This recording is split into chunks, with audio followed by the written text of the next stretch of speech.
All right, welcome everyone to the first lecture of AI-based decision support 1 in the winter term 24-25. As you may have noticed, this lecture is recorded, so hello to everyone watching the video on demand version of this. So this is one advantage of having this done remote. I will talk a little bit about that, why we do it and what we got some sort of feedback and so on. So my name is Kai.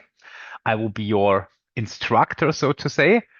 And yeah, today what we're gonna do is we're gonna talk a little bit about how this course is organized, what about the exercises and so on. So you get every piece of information today. The first thing I want to make sure is that you are rolled into e-learning. You probably are, otherwise you wouldn't have the Zoom link. But if you are not and a friend gave you the link, please be sure to subscribe to e-learning, so to say, to enroll yourself in the course because all the information will be posted there. Like you saw the schedule, the Zoom links, all the materials, everything you need will be there.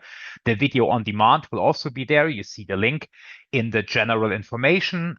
So the reason why we cannot upload the videos, usually cannot upload the video on demand version of this in the e-learning is that they have a limit of 500 megabyte. And sometimes during long lectures with a lot of elements and a lot of discussion, it kind of goes over that. And to not like have it some videos there and some videos there and to confuse you, there's a folder uploaded in the cloud and it will be perfectly fine. There is no limit there and you can download every video. Just click on the folder. Also, we will make sure that this works. Once we uploaded the first video, we will test it from different accounts. So don't worry if it might not work. We will check this out. So yeah, so this will be today's plan. So first, as I said, we're going to talk a little bit about the administrative part, and it's quite a bit we have to talk about because we have an exercise element that is very important and will help you out a lot. You will gain a lot of benefits from that. So let me talk a little bit about this. So as you might have seen, if you downloaded the slides should be online as a PDF. Sometimes it can happen that I update the slide after the lecture when there are some mistakes on there or I want to add some things to make it clear. So be sure to check out the updated version. I'm going to do _updated so that you know that this is updated. So what we're going to do, we're going to introduce like some things like learning goals, right? For lecture or lecture parts. So sometimes these are learning goals for lecture parts. So today we will have several learning goals. So um, the first thing I want to make sure is that you know how the lecture is organized, what you need to do, what I will do. So, and then what you can expect, and also what did we improve from the lecture? So, how did we take the feedback? You know, that there is an evaluation, and we took the feedback. So this is a little bit strange, maybe because we took the feedback from AIBDS 2, so not everything applies to AIBDS 1, but the general things we saw from the last AIBDS 1 feedback also goes into the lecture so that you know you are heard and we try to improve. So having said that, let's go on and check this out. So we meet every Tuesday. Obviously, you are here. So this will be a synchronous thing where I talk in the lecture and you can at the end, of course, ask questions. The lectures will be recorded, as you might have heard from me at the beginning. So sometimes if you have very clever questions that I cannot answer on the point, or I myself am not satisfied with the answer I give you, I will prepare a Q&A PDF document to dive deeper into this. So this rarely happens, but sometimes I feel this is specifically important for you so that everyone can read about it, can read an elaborate answer to the question. This is specifically important for the exam preparation. So for the exam preparation Q&A, we will do this anyway. So there will be a slide with all your questions and answers. So don't worry about that. So this is a little bit extra, the exam preparation. Okay. So what kind of materials do we use in this lecture? Well, we obviously use the video. You can use the video on demand. You can use the lecture itself. So this is quite important. Other than that, we have the slides like you see right here. So the slides will be uploaded. Usually, I hope so, and I will try to keep this up before the lectures.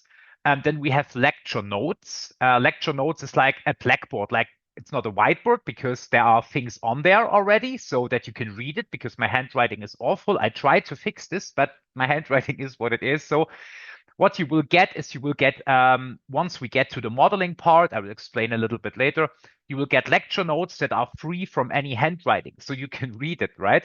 And then what you can do, what you can choose is either to go through the VOD lecture again, see what I'm writing.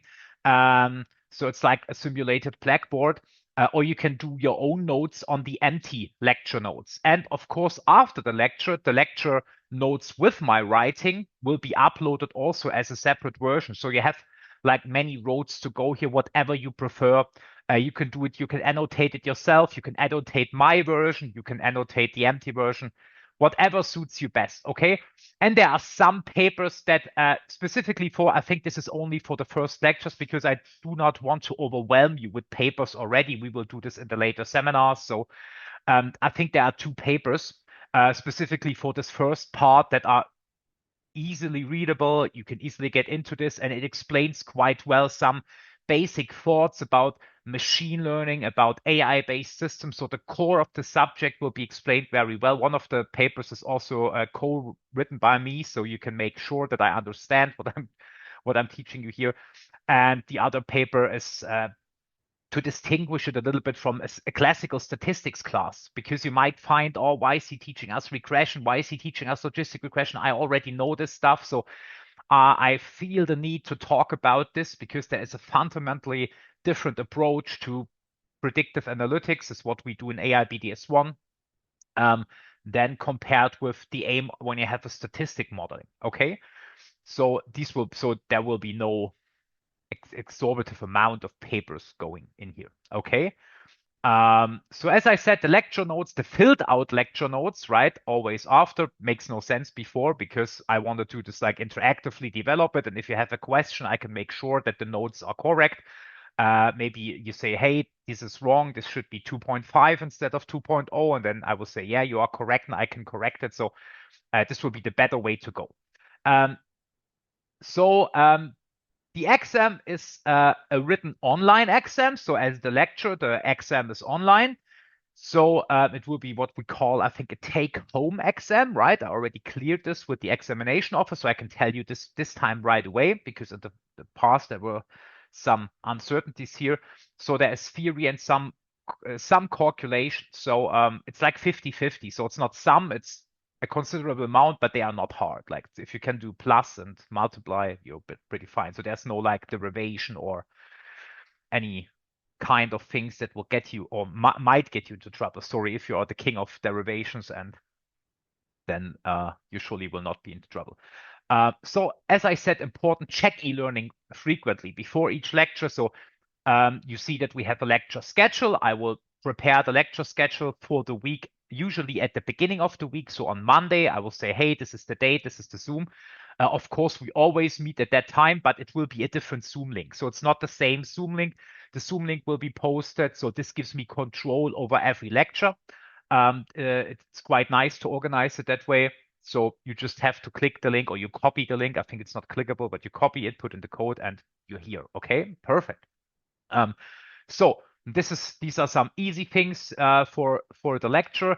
And now I need you to listen, because this is like the exercise part. So you will have seen, if you come from the LSF system, the LSF system is a system that where you can inform yourself first and foremost about the general lectures, maybe can put up your schedule and so on, and you hopefully found the e-learning link. So we cannot edit every part of the LSF. So the information you seek are in the e-learning. So do not look into LSF too much. You should register in the LSF. That helps us out to get like an estimate of people that are seriously consider writing an exam. But we also get this from the exam registration, so don't worry too much about this. As long as more as 5 people register, it will count as a lecture. And looking that we are 83 people, my God, you are a lot of people here.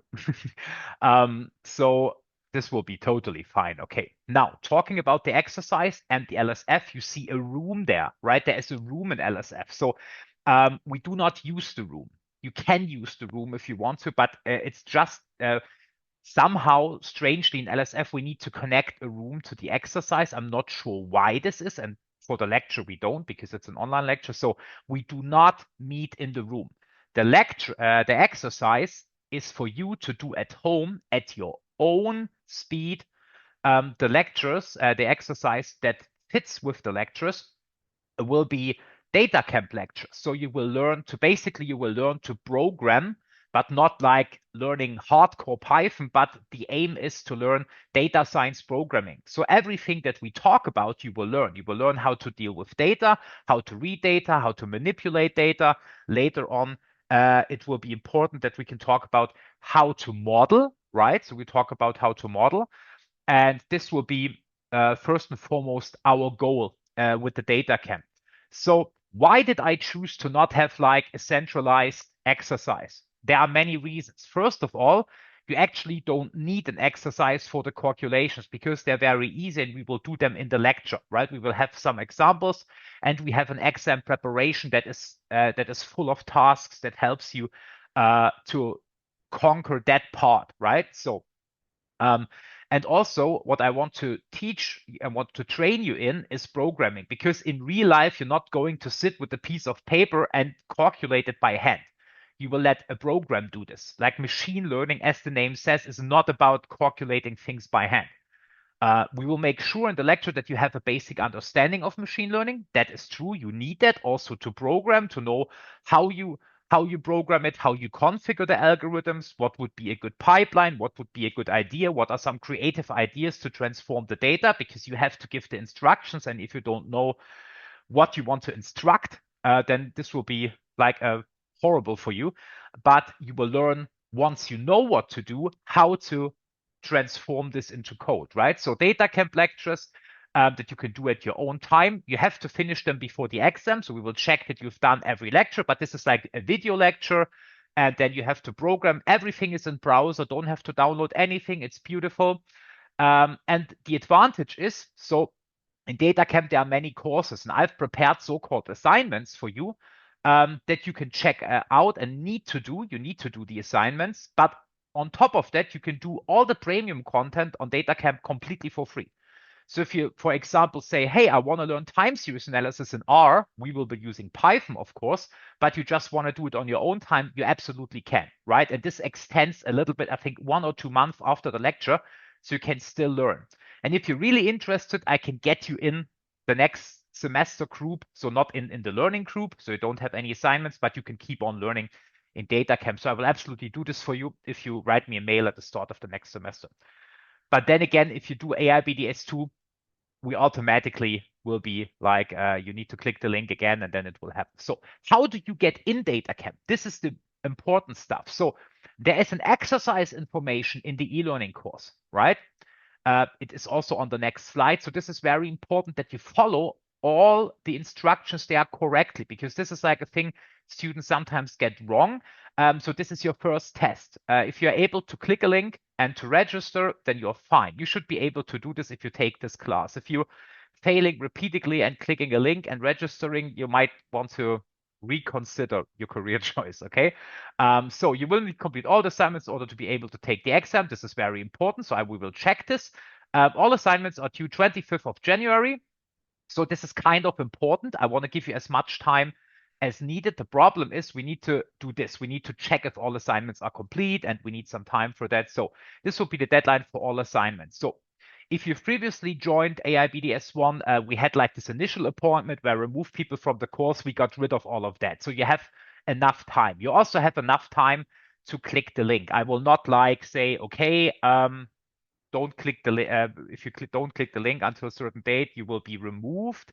However, this brings me to this very important piece of information. I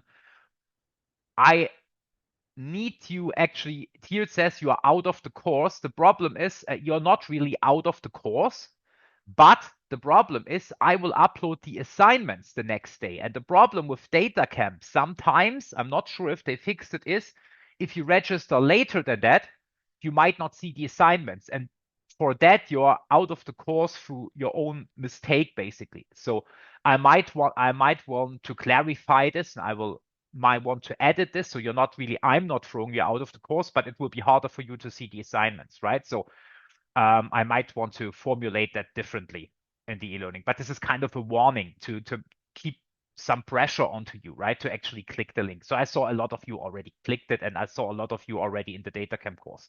So what you do is you click this link, right? This is very important. You always click the link. It doesn't matter if you have a DataCamp account with you need to click the link. If you don't click the link, there's no way you're getting in, because I don't know if you partake. I don't add you manually. You need to click the link, right? You click the link, and then you either create an account with one of these two emails. So some of you have like this email because you worked as a student assistant. So both email ends will work. So this and this will work with the same link. It will not work otherwise. So if you have a private email, this will not work. So use your official email, right? So if you already have a DataCamp account with your university email, this is very important. If you have an account with your private email, create another one with your university email, right? Very important. Okay. And then you will see that you're an AIBDS1 winter term 24-25. That's the name of the group. So you will see the group name and everything is fine. So once you click the link, you will not see any assignments. This is very important because DataCamp has some trouble with large amounts of people joining. So this is why we need some time. So if you register until this day, right? It's tomorrow, I think. Then you will be fine, and you will see on the next day, approximately noon. This is an approximate. So DataCamp sometimes takes a while to refresh. So but you should see the assignments on the 17th. But don't panic if you log into noon and you don't see the assignments, and you please stop panicking. Wait for the next day. You have enough time, so one day is not gonna hurt you, right? And everybody then should see the assignments under the assignment tab, right? So assignments are courses that you complete. And of course, we have hand selected the courses, and this is the suggested order. You can basically do I could force you to do the assignments in an order, but then I would need to force you to do one assignment per week, which kind of puts a lot of stress on you, because I want to let you do it on your own, right? So if you would like to do all the assignments in the last 2 weeks, you can. So I don't want to like influence you in any way that you are like not able to do it on your own time, right? So okay, there's a question from Alex. Yeah, Alex, I think I answered that, right? So if you already have an account with your email, that's not a problem, but you need to click the link. You click the link and then you just log in with your account, right? And then if there are no assignments or you're not in the group, you could write me an email, but please make sure to wait like until the 18th, then you will see all the assignments. So it's not a problem, but you have to click the link. I cannot stress this enough, because people think they automatically, if they have an email, get like magically invited to the course, right? No, you need to click the link, right? So it's not a problem if you already have an account with your university email, just have to click the link. Okay, so this is the suggested order. So as you can see, we start out this is a slight introduction, so you get a feeling, and the introduction is already based on data science. So you see, we have some Python introduction following, so you get some basic ideas from the programming language, but it's not like I want you to do like object-based programming. And so this is not like a programming class. This is more like learning to code to achieve goals in data analysis and AI-based decision support, right? And you can see, so first we have some data manipulation, and this will follow also the course of the lecture. So first we will talk about some motivation, some business objectives. Then we will go to data manipulation, because before we can train models, we need like a data set that we are satisfied with. And we need to do some data manipulation. Then we go into modeling. So you have some fundamentals, you have some data types, right? You have to care about. So then you have introduction to predictive analytics. So there will be like shallow machine learning modeling. And then you have like the data science toolbox.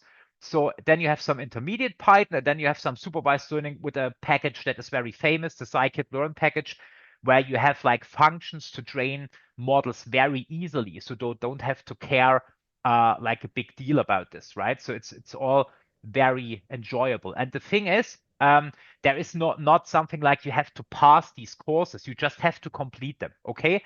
So if you haven't done DataCamp yet, there's like you can have number of mistakes. You can get hints, and I don't care if you get all the hints or whatever. You just have to complete them. There is no pressure on like doing it on the first try or whatever, right? So I just want you to deal with this, to complete this, to sit through all these courses and have it done, right? So this will be the exercise, and of course you get workload for the exercise. This course has a lecture and the exercise, and this amounts probably exactly to the workload of what a normal exercise would be, right?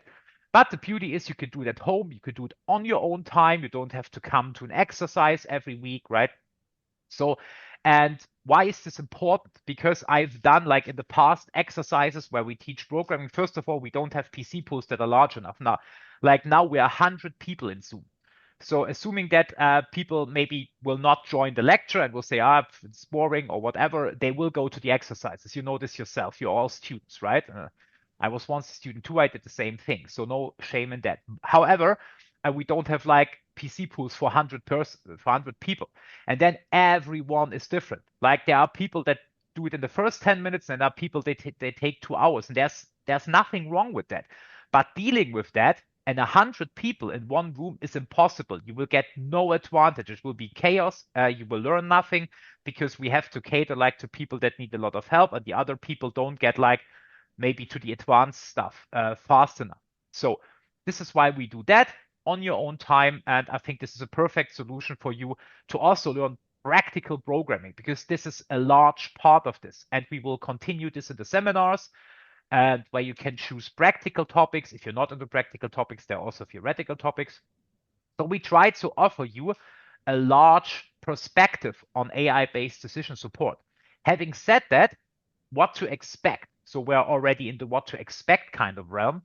So what will you learn? So this is for the whole course. These are not learning goals for specific lectures, but this is an outline on what you can expect, right? So we give you a basic idea what AI, or actually machine learning, which is the core of AI, is, right? So this is, we introduce you to the concept of learning in machine learning, specifically in this specific course to supervised learning. So how do algorithms learn? How do we teach them to predict the weather? How do we teach them to predict stock returns, right? So what is different to other modeling techniques, right? So what is different to statistic modeling? What is different to explicit programming, right? And so what's let's say the magic of AI, but also what's the downside, right? What are the downsides of this? And we will continue to do this in AI BDS 2, where you will see a lot more magic, but also a lot more downsides. But we need this course as a basic, right? So this is a basic course, and this is why we do it with easy models, but we do it with machine learning in our head, right? So the background is always machine learning, the idea of how to train AI-based systems, how to design them from start to finish. So we're not only dealing with modeling, but with the other things as well. Like I said, data preparation, business goals. We will not be isolated because we're at an economics faculty. We need to apply it to problems. So introduce you steps necessary. I already said we'll introduce you some tools for each step. So we will have some methods. If I want to introduce you to maybe all of the methods that are there, or all of the learning algorithm, all of the methods there for data preparation, it would take like 6 years or something like that. So I will try to use the most important ones here. So, and this is very dear to me. So we're trying to teach you analytical thinking. And this will continue through part 2, AI BDS 2, and the seminars. So we try to figure out to get you out of this, this is AI BDS 1, and I have to answer with something cool like logistic regression or overfitting. But I want you to start simple and to analyze what you see. And this is kind of a skill that gets lost on a lot of people, because they have this school-like, okay, we're gonna pull out the drawer and now we're in AI BDS 1, so I have to configure my mindset to give the right answers to pass the exam. This is absolutely not what we want you to do, because analytical thinking is something you can use everywhere, even if you're not going to plan to be like a hardcore data scientist, a hardcore programmer, right? So this is very important, right? So this will help us out quite a deal. Just a quick, can you mute yourself? If you're here, please mute yourself. Hello? Wisdom-मा account बनाउनुपर्छ भन्ने छ आज account बनाऊ है ल ल ल है अनि दुवैजना मिले आफै मेरो Can you please mute yourself? University जान पाएँ म Okay, I'm gonna try to deal with that. Should भोलि त बुढासँग च्यापेर सुत्न पाउँछ Okay. So we're gonna just if they don't react. Okay, perfect. Let's continue. Sorry for that. I will try to configure it so that people cannot unmute themselves manually. Actually had that, but the options does not seem to work. Okay, so analytical thinking, very important skill. And you will see this when you program, when you go into the seminars, we will deepen this.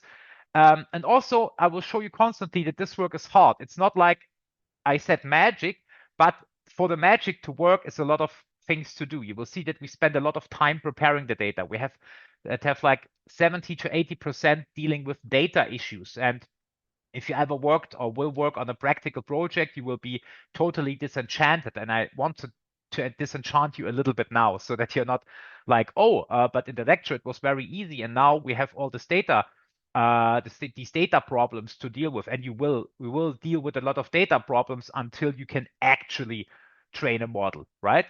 Also, I give you a glimpse in the non-technical side. So this is called AI-based decision support. We will focus on AI-based systems, though. So this will be the largest part.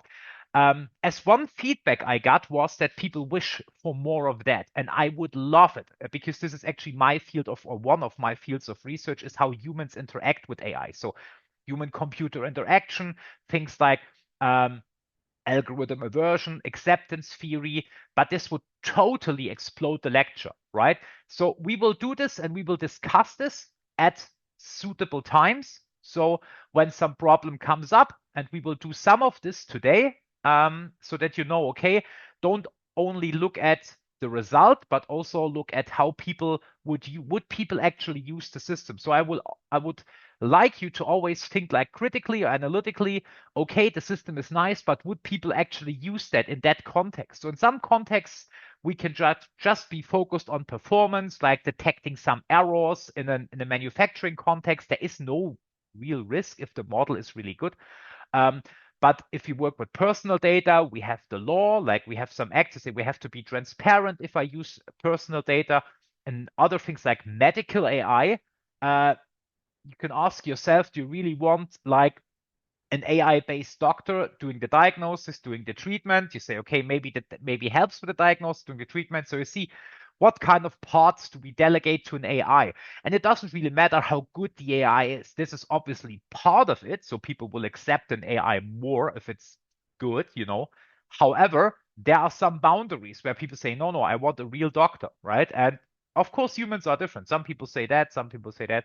So these are the things that have the umbrella terms like the non-technical side of it. And this is also something we barely touch, but I want to touch on it a little bit, right? And if you're more interested in that, there is a lot of that in the seminar, right? So we have a lot of topics about that in the seminar, and we will make up for the lack of it in the lecture. But we need to focus on the lecture. And something I want to tell you is that this lecture, of course, is designed to be an ORBA lecture. So we opened it up to everyone. But if you're sitting here and thinking like, specifically when we go to the more technical part, like into the models and stuff, I will try to keep it on a level that is understandable for everyone. However, there's a very heterogeneous body of students here, and I need you to remember that, right? So for some people, when I explain things, and I got this from the feedback, it's very boring, right? For others, it's too fast.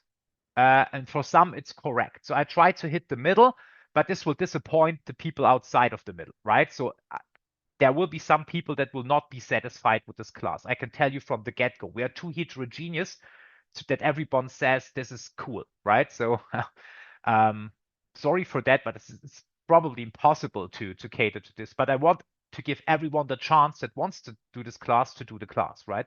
But you have to decide for yourself, is this something for me or not? Is it too complicated? Is it too easy? So However, if it's too easy, just write the exam and get a 1.0 and you'll be fine. So what I expect from you, so I also expect something from you, and this, of course, what you want to do if you want to work in the field later, or you want to have real good skills, is usually a lecture is not enough. As I said, we don't touch on the human things. We touch on the programming through the exercises, so this is great, but as I said, it can always be more. Like implementation will help you to get a better understanding also of the theory. This is always the case, but we cannot sit here and I cannot go with you through code, right? It would be very stressing for some of you, also for me, by the way. So do more than usual, right? You have the access to DataCamp. If you want to touch on another topic, do it. You can do every course. We open this for you. We also have an example. We have Python examples for all the data preparation. We can upload the data set for you. There is a guide how you can go through, how you interpret graphs. So we give you all the tools, but sometimes we cannot talk about everything in the lecture.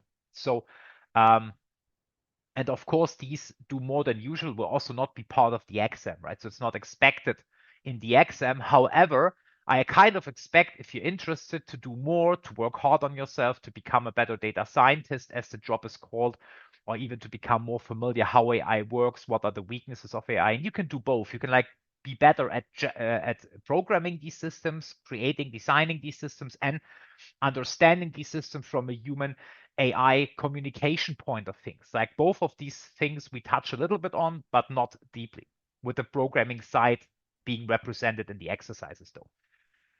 So also go beyond the lecture. It is entirely possible that you do not understand something. I try to avoid that, but sometimes it happens. Like you miss something, or just my style of explanation is not suited for you. Then just go on the internet. Like some people would say, don't go on the internet. There's a lot of wrong information, and there are. But for this basic stuff, the most things you find in the internet will give you some sort of understanding of the topic, right? And I'm not one to say my lecture is the only true lecture. There are a lot of styles of explanations, or there are a lot of cool YouTube videos. I use a lot of YouTube videos, especially in ARBDS2, to explain the complicated stuff, right? So I try to mix it up with my own, and I provide the videos sometimes even myself to say, hey, this guy or this person explains it quite well. So who am I to say I'm the best at it? I'm probably not.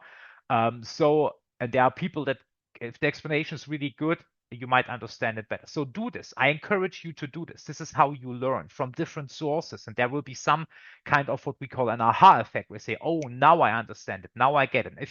If you're there, this is a beautiful feeling. And I want you to urge to get there, to get this feeling, right?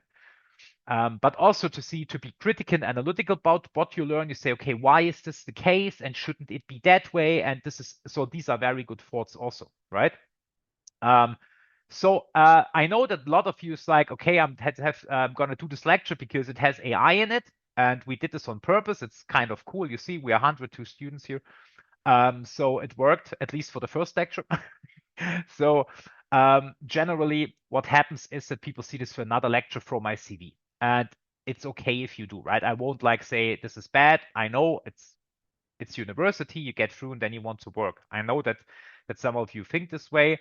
But if I can reach through to some of you to get deeper into this and to have an understanding of how AI works, because AI, as you know, so I used to say when I start in 2021 at this university and even before at another university, I couldn't say this, right? Because I couldn't say AI is affecting all our lives, because it wasn't at the time.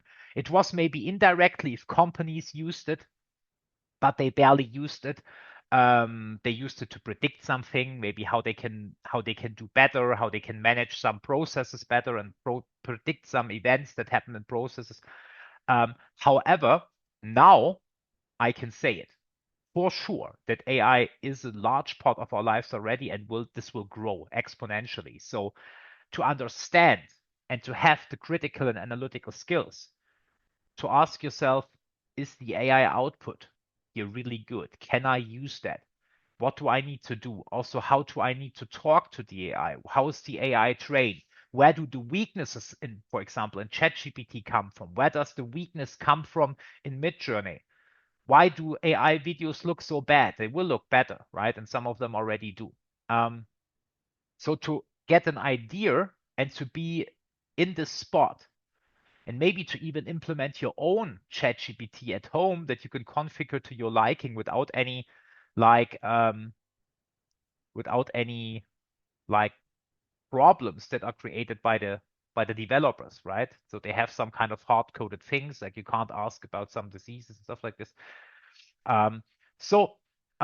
This will be part in the package of AI BDS 1 and 2. We will talk about large language models in AI BDS 2. It would be way too early to talk about this in AI BDS 1. Like you would leave at once. You would say, what the fuck is this, right? To be honest. So you will just say, this is way too hard for me. So I cannot do that, right? We need to have explored the learning paradigm first and what is transfer learning, how does it work, why can we train complex models rather fast by using like what we call foundation models and so on. So all these aspects need the idea of learning to be explored first. And this is the main star of this lecture, all right? Okay, put in work, all right. So we have some lecture feedback, right? We got some lecture feedback and I want to talk to you about this because, as I said, we are not perfect and we don't see ourselves as perfect. We need to work hard on ourselves, and even this lecture will not be perfect. There will be people saying, what is he doing? Why is he talking like 30 minutes about this course already? I want to learn some machine learning, right? But this is very dear to me and this is very important. So we won't do this in AI BDS 2 again, I promise. But for now, it's very important to get you in the right mindset, because the right mindset is worth more than any theoretical like knowledge you can have. So, and I want to see that we hear your feedback also, right? That we just don't ignore it. We ignore some of it, to be honest, but not all of it. So the structure. So the structure is my fault because I'm very passionate about this topic. So this means that sometimes I go astray, right? So we're talking about regression, and then suddenly we are in large language model territorium, which is not good, because you don't have the background knowledge yet, but yet I try to explain to you why things we learn now are important later. So what I will do is I will not completely not do that, but I will try to make sure that I keep it to a minimum and only say it when it suits, and then I will do it maybe at the end of the lecture, at an end of a unit of a lecture, right? So that you know, okay, now I've learned the things and this is like optional, so that you know what is optional and what is not. So we will do this. We added learning goals. This we already did. You saw the learning goals, LG1, LG2 already. We will try to clearly mark what's optional. So I will mark by saying it, right? So this one, because the optional stuff is not on the slides usually, right? There is no optional stuff on the slides. I will just talk and talk and talk, and you will see at some point I need to make sure that you know what I'm saying now is optional and it's not an explanation. I will also talk about slides, and some of this is obviously not optional. It's explaining just what's on the slide, but sometimes it's optional, okay? I love to use analogies, right? Because for me, it's a good way of getting you the idea of specifically the learning idea is quite hard to comprehend, and I need you to understand this. And so I have this one analogy. I will also use this, and then I extend this analogy throughout all the courses and say, okay, what are the problems here? And we will try to but I will try to map the things, like the machine learning things, the terminology better to the examples. So I will promise, but I will still use the analogies because some people loved it. So it's not like everybody hated them. A lot of them sent me mails and say, it is actually kind of cool. Don't lose them, right? After I read this out loud at the end of AI BDS 2. So it's kind of a mixed feedback. So we have to be a little careful here, okay?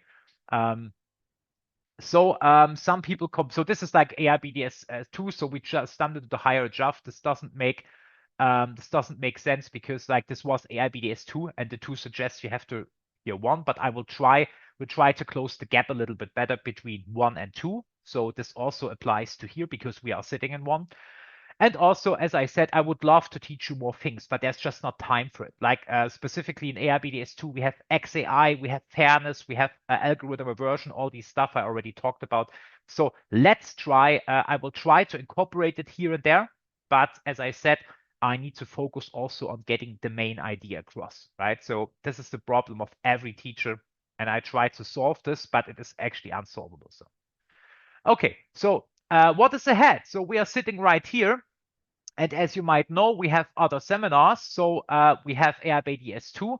So if you like AIBDS1, you say, hey, I want to learn about more about deep learning, about like how I can do object detections in images, how I can easily implement this, how I can like build generative models, transformer models to generate text.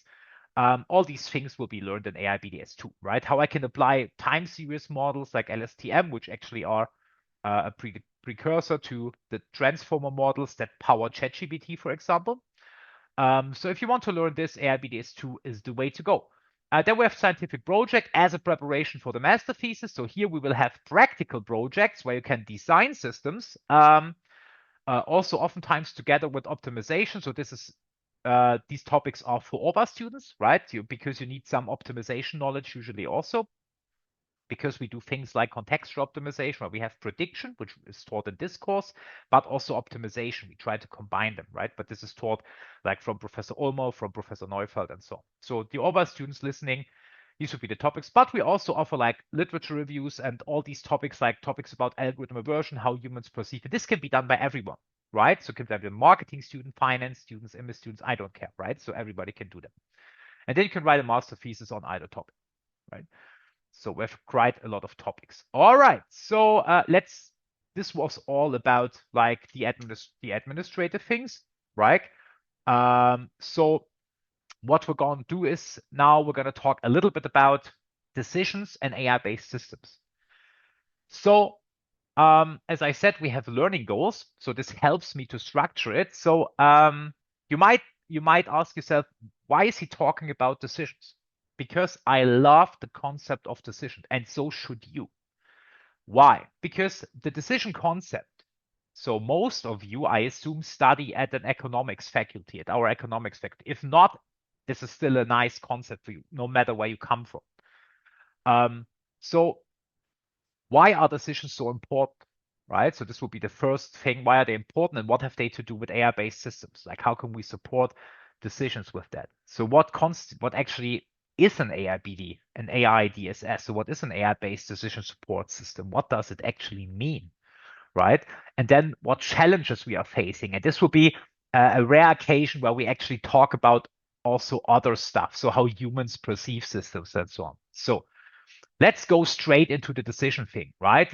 If you want here, and I said this, you can ignore this example and just listen to the general thing, but the example kind of illustrates it. So I want you to ignore the example for a second, right? Try it. I'm going to explain why decisions are so important.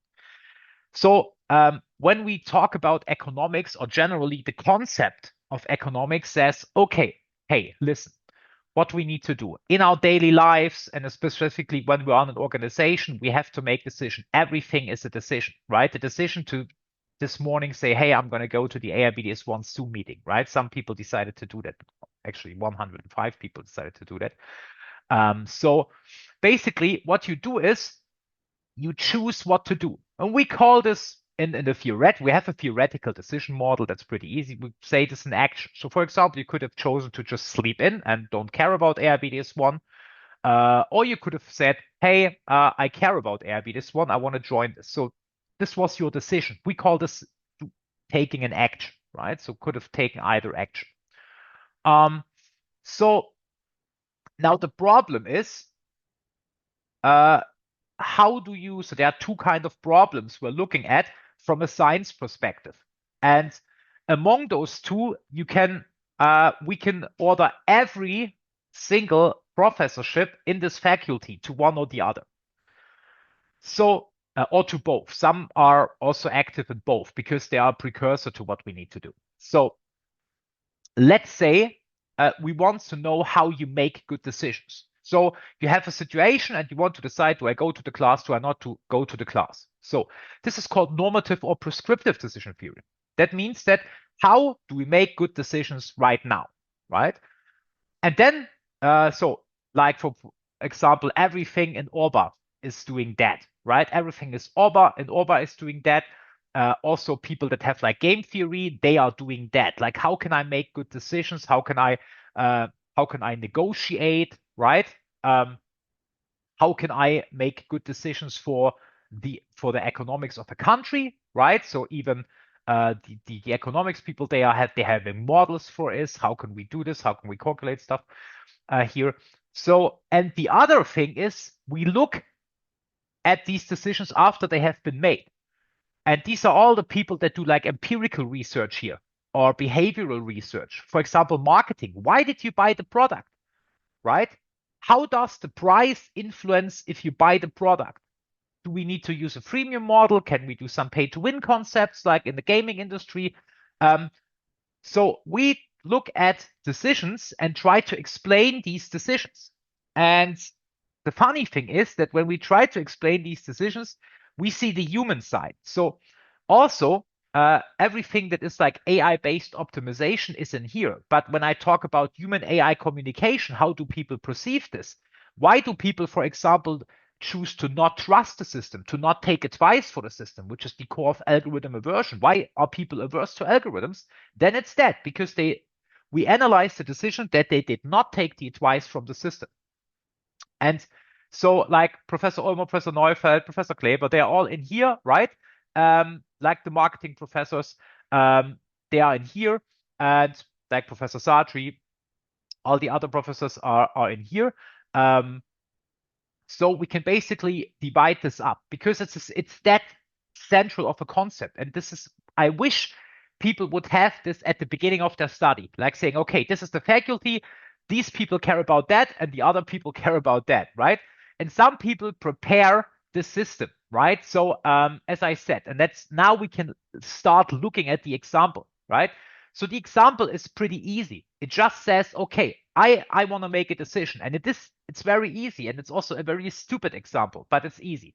So I can have two decisions, right? So I have some money, and I can decide, hey, what am I gonna do? So I have basically two actions, right?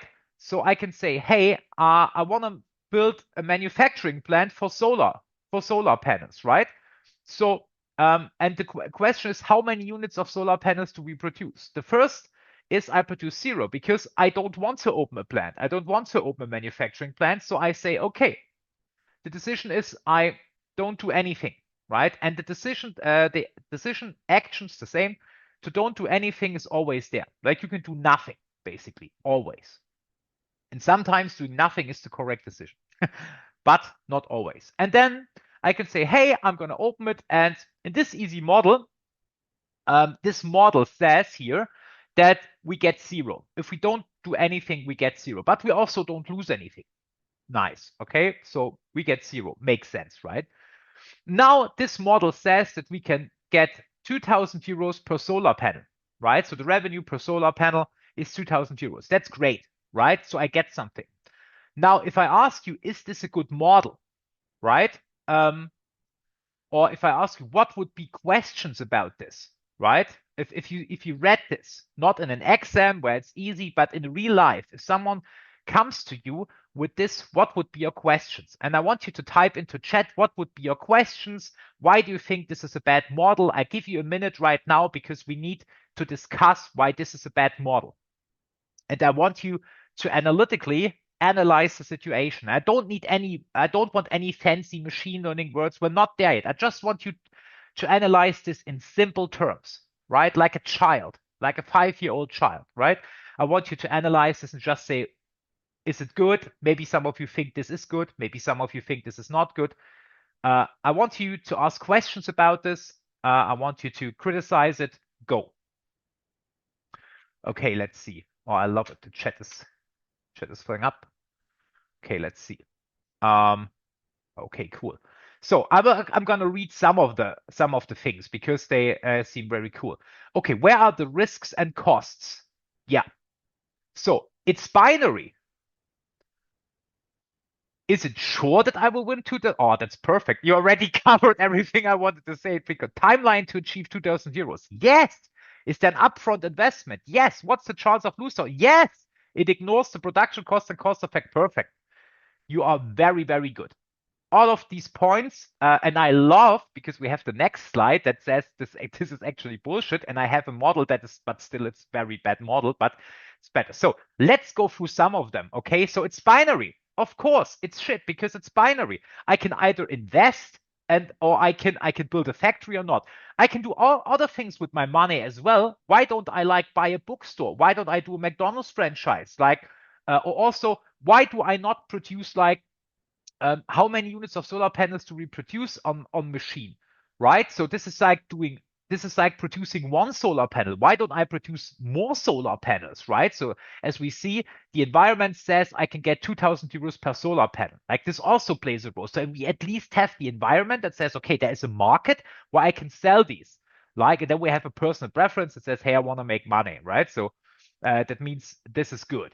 Okay, so then we go on. We have the timeline to achieve. Yeah, what does it take? Like, and this is connected to, is there an upfront investment? Yeah, of course I have to invest. I'm in minus. You learn this in every finance class. So first I pay like €1 million, and then every year I get a little bit.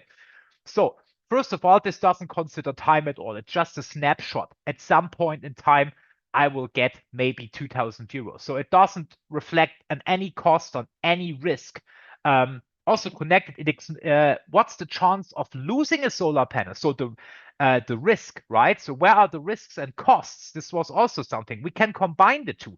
So of course, producing solar panels does not say, hey, this will be successfully produced, right? And you are totally correct. So now what we're going to do is we're going to extend this a little bit. It's still a very bad model, right? So it still has a lot of the problems you just named.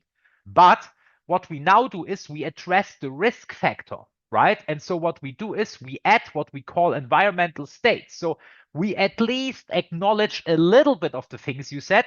Mainly, it says, what's the chance to lose a solar panel? So, Paulius, that was great that you said this, because this is exactly what's going to happen here.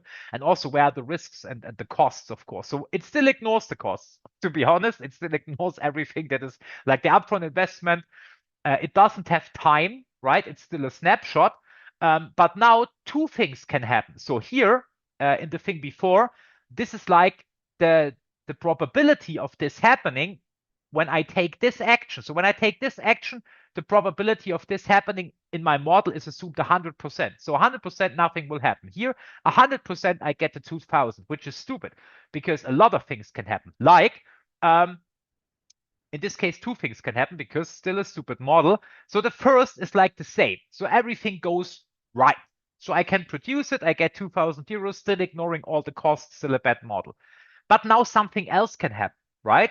So, and this is exactly what Paulius said. So the chance of losing a solar panel due to that the machine overheats and is subject to mechanical failure, right? So if it overheats, I'm just going to say I'm going to lose 1,000, right? Per the solar panel because I put in all the costs, but now I cannot use the end product, right? Again, very stupid. Like, why is it 1,000? How does minus 1,000 get about? What about the investment? What about what about the damage? Like there are different damage classes. Sometimes I can use it again. Maybe I can take part of the materials and produce it again or something. Very stupid model. Okay. Personal preference, still I want to make money, right? By the way, you know this as Homo economicus, and we do this quite a lot. And so just this is like an optional connection to economic theory. So here we usually assume that we always want to make money and that we are very rational people. And this theory shows that the theory we use here is stupid. So if you ever heard of prospect theory, you will see that we don't value loss and gain the same way. So we are not like that. But we assume it here because it's easier. And this, ladies and gentlemen, is why we call this a model, right? An abstraction from reality. This is a bad model because it doesn't consider all of the things, or at least the most important things, like you beautifully put in the chat. Okay, so we have another environmental state. So, okay, we agree that this is still a stupid model, be it as it may, but now we at least talk about the risk. Now, now I will ask you, what action would you take? What would be the first question or one of the most important questions? Like, let's assume that this model is great. So we established that this is not a great model, but let's assume this is the best model ever made, right? What would be your question? Like, assume that this model you can use to decide. What would be your question in order for you to pick A1 or A2? What is the easy question here? So we have two environmental states. We have action A1 and A2. What would be your question? Yes, okay, we got it already. You're too clever. I have to do more difficult task. Okay, so what is the likelihood for that to happen and the chance of failure? Both correct answers, both the same. So what's the likelihood of this happening and what's the likelihood of this happening? If I have like a 90% likelihood of this, you wouldn't invest. If I have like 99% likelihood of this, you might want to take the risk. And at some point you say, okay, this is depending on your personal risk profile, right? But okay, so the problem is usually we don't know. Like there is no table in the world that gives us the risk for every situation. So what do we do? Well, what we do is we calculate them based on past experience. So what we do is we build a model where we put in every information.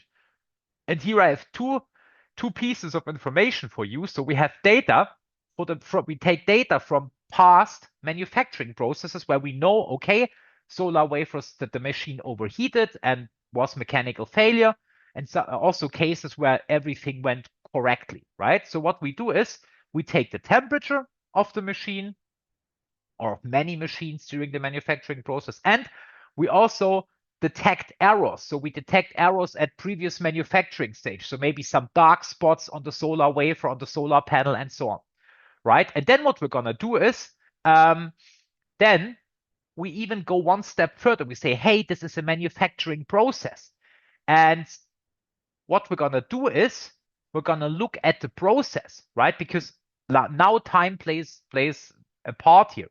We could also assume that time doesn't play a role, and we just said, okay, we have here 3 points in time, and we're going to say at T0 we start the manufacturing, and here everything is all right. So this is 100%, nothing is wrong.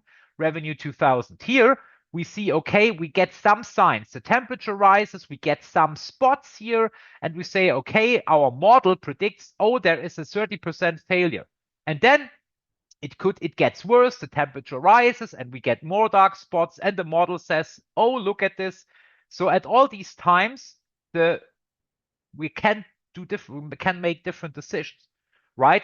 And so what we do is we use data that we have in the organization from past manufacturing processes, and we try to predict the failure based on how the process is going, right? So this is not only a snapshot model, but we have a time series model. We used image data and time series data. So this is quite a complicated model we have here, but I want you to show how it works. So in principle, right?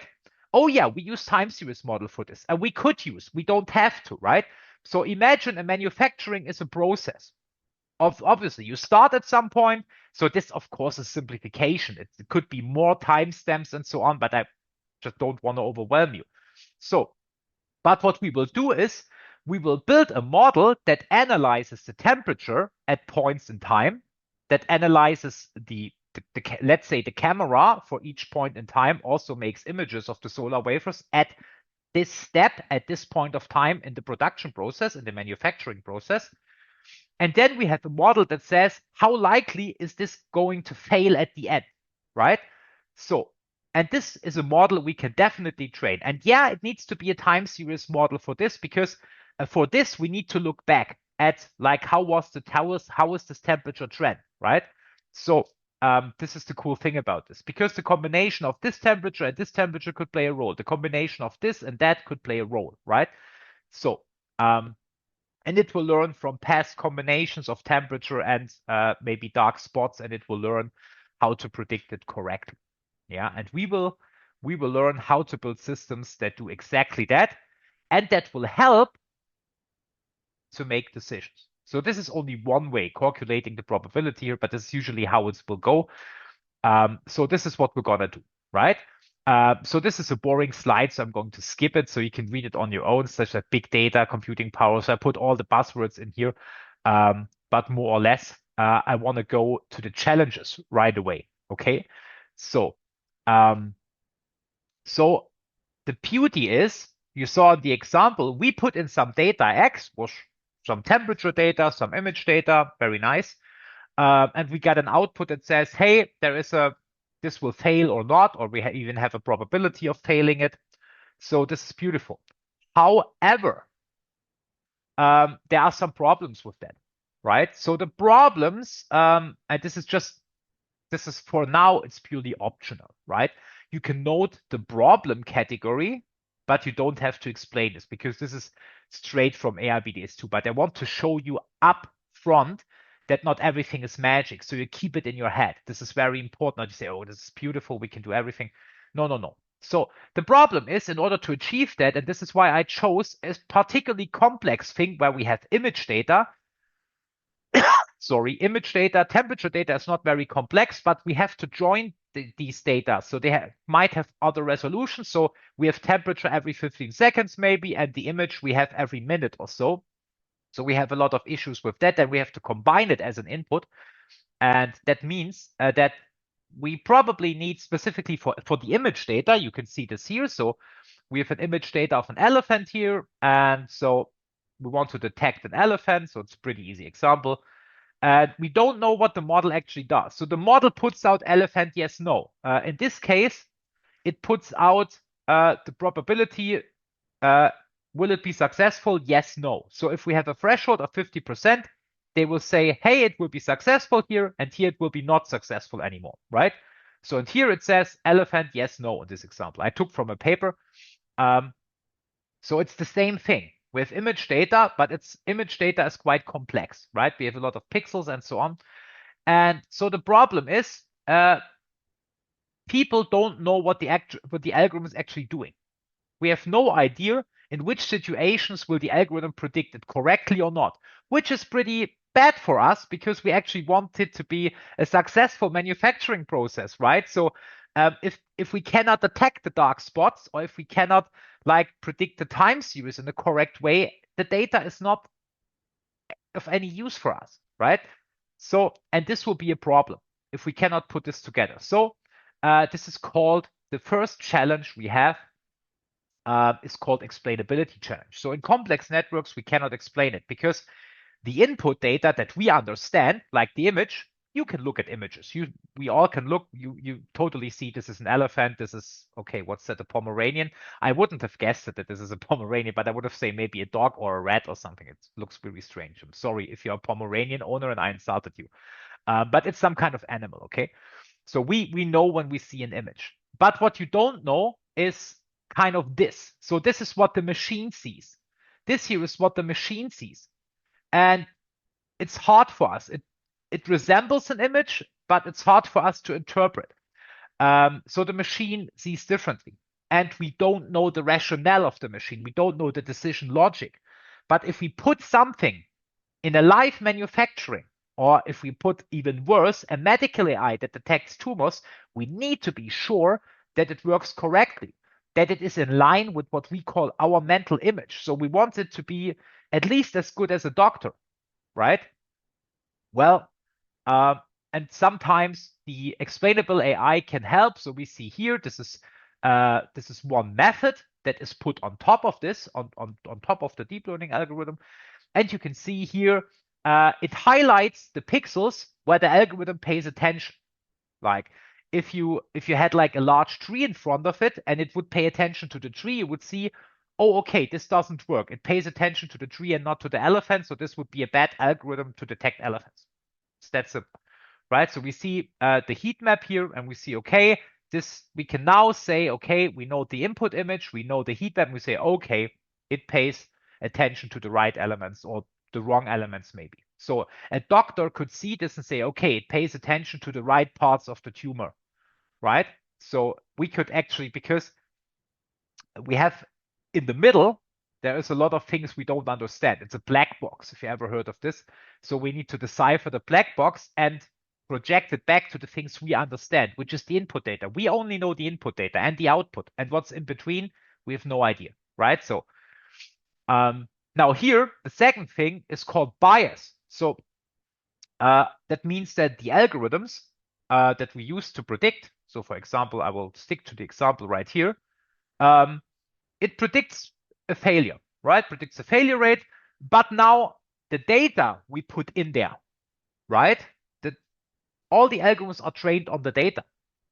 Now, what if the data is what we call biased? And this happens specifically when the data, or usually when the data is trained on like human decisions, because we are not that good, or when the data is like doesn't represent a lot of cases, right? Because we need to cover all cases. So an example that I can give you is a lot of Amazon. Like Amazon had an AI that was designed to handle the first wave of incoming CVs for hiring position, right? They want to hire someone, and then of course they put out an ad for a job, right? And then they get a lot of resumes because international company, they want the AI to handle the first sorting, right? So they've basically, these are some CVs they get forwarded to an HR professional. So they will check the CVs and then eventually hire someone.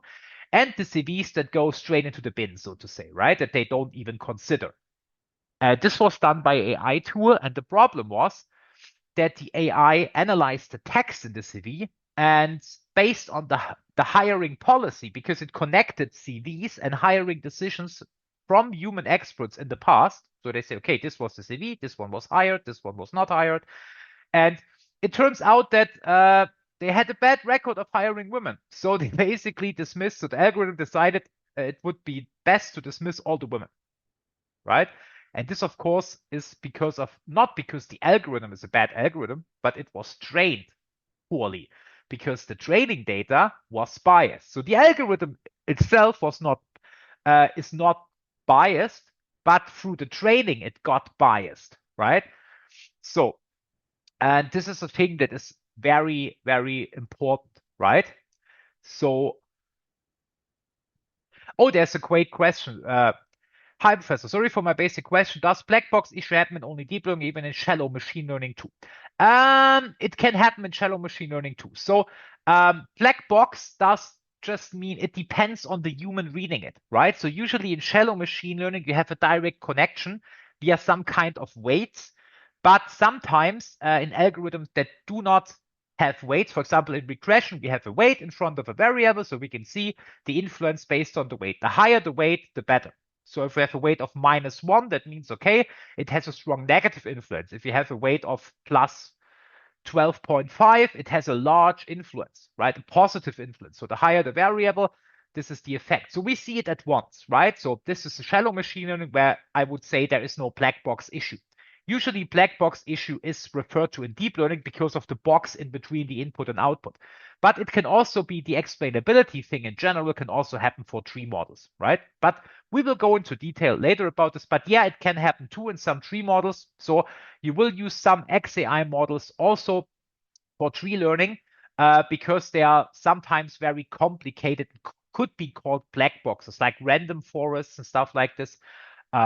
Or gradient boosting, right? Like XGBoost is very famous. It also is not considered a black box, I would say, because a tree is always easy to see, right? But you still might want to decipher and extract weights. You want this traditional, I want to see the impact of one variable on the decision. And the tree per se doesn't give you that, right? So it can help in understanding the model, right? But I wouldn't say they are complete. They are not considered black boxes, in my opinion, in the general term. But you will still apply XAI to have like the same optical visualization that you have with the regression. I hope this answers your question at least partially. So bias is really bad, and I hope, and you might know this from statistics class, right? So this is one example of a potential bias is because machines, they do not know. Like the thing is, I said the machine is not biased, but it comes from the training data because the machine doesn't have a world model. It doesn't understand. If I show you this, you're probably laughing or you say, this is absolutely crazy. So you as a human can identify it like that. The machine only sees the data. The machine only sees the coefficient. So what you see is you see, hey, the per capita cheese consumption correlates with the number of people who died by becoming tangled in their bed sheets. I'm not even sure how you die becoming tangled. I don't want to imagine that, but it's probably a horrible death. And we have a 94% correlation of this. Obviously, correlation doesn't imply causation, but we are looking for causation always, right? Because we say, hey, this leads to something. Like, remember our example, we say, hey, the high temperature and the dark spots, they will give us, this means that our manufacturing results will be probably bad. So this is what the model does. But it could be that this is a coincidence and it doesn't actually lead to that, right? So this is a classical statistical example of saying, hey, the machine did nothing wrong. It just took the data, but we as humans have a different understanding. And this is also where this comes into play. Like another story I want to tell about explainability is a typical spurious correlation thing, and that is it's actually a made up story. So but it's used always to teach students about the danger of black box AI. So I'm going to tell it anyway. So the US military, they wanted to detect camouflage. It's good for them to detect camouflage because then they see people or enemies that they usually do not see, right? So they have a camera in a tank and they see, okay, the tank spots with AI, looks through the image and says, oh, there is a camouflage soldier, beep, beep, beep. There is a camouflage tank, and it gets a frame and that gets detected, okay? Pretty cool for them, right? So they said they go to a company and say, hey, we need this, right? Here are some photographs of camouflage soldiers, camouflage tanks, whatever, right? So, and so what happened was then they delivered the software, they implemented it in their tanks, so they had a display and said, okay, beep, beep, beep, beep, beep, beep, and it was absolute trash, right? It didn't work at all. The company said we have 99.9% accuracy on camouflage detection. Now, what happened was the photographs with the camouflage soldiers and the camouflage tanks, they were all taken by one photographer because they hired a photographer to take all these images at the military station. It was done on a rainy day where it rained, where the cloud was dark and the background was dark. And the other images from non-camouflage people were taken on a sunny day in a desert location, right? So the problem was the algorithm did not actually distinguish between camouflage and non-camouflage, but between rain and sun, right? So, and this is a typical problem, like they don't care about the data. And if we don't see this, like if we don't see which pixel they took, because they should usually highlight the pixel of the soldier or the tank, but they highlighted the pixel of the background. So if you would have applied explainable AI to this, we would have seen this, right? So, and this is like similar to that, right? So the machine doesn't care. It takes the data. This is why we have to make sure, and this is a challenge, right? This is definite challenge. Okay, so now we have some reading to prepare for the next lecture.